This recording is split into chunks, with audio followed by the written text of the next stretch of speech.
Understanding the scale of the problem began in August 1997 when, returning from a trans-Pacific voyage, Charles Moore took a shortcut home through an area in the North Pacific Ocean known as the Doldrums. We couldn't come on deck without seeing some form of trash after just looking for a few minutes, so got me thinking, we need to measure how much is out here, and I came back 2 years later and found there was 6 times as much plastic as the zooplankton we catch in this net by weight. Coming up a little higher. Moore's study shocked the scientific world. He revealed there was 6 times as much plastic as ocean microorganisms known as zooplankton, the starting point in the marine food chain.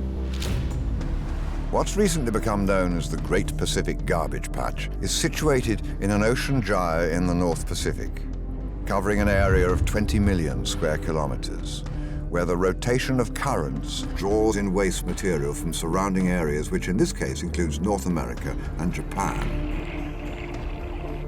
It takes an average of 6 years for a piece of rubbish to reach the center of the gyre, by which time it will have been eroded into tiny fragments, which is why it's so difficult to measure the true extent of the problem. Throwaway plastics take a lot of space and don't biodegrade. Only we humans make waste that nature can't digest.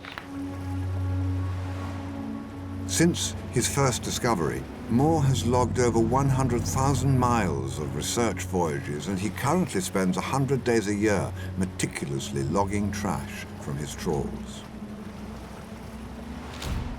There are very few areas of the world ocean which are plastic-free. The United Nations itself estimates 46,000 pieces per square kilometer on average in the world ocean. It's rare to find a trawl that has no plastic in it. But there are 4 other ocean gyres, and 2 of Moore's colleagues have traveled over 20,000 miles to see if, like the North Pacific gyre, they too are polluted.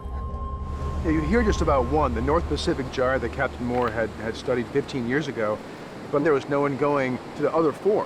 The Northern Hemisphere has 2. Then there are 3 in the South, and no one had been in those gyres to see what was happening. There's been this myth in the media about an island of garbage the size of Texas and then twice the size of Texas. It isn't like that at all. And in fact, it's more like this, a thin plastic soup. And this is actually a very concentrated sample. This is right off the coast of California. But you'll see it's small, broken down fragments of plastic that share space with zooplankton. There's no place that we have gone where we didn't find at least some particles of plastic, small confetti in our surface samples. It's everywhere. See, if it were an island, that might be better in a sense. You can go get it. You can go harvest this island of trash, bring it back to land and deal with it. But what the reality is this thin, diffuse soup that we have discovered covers the entire planet.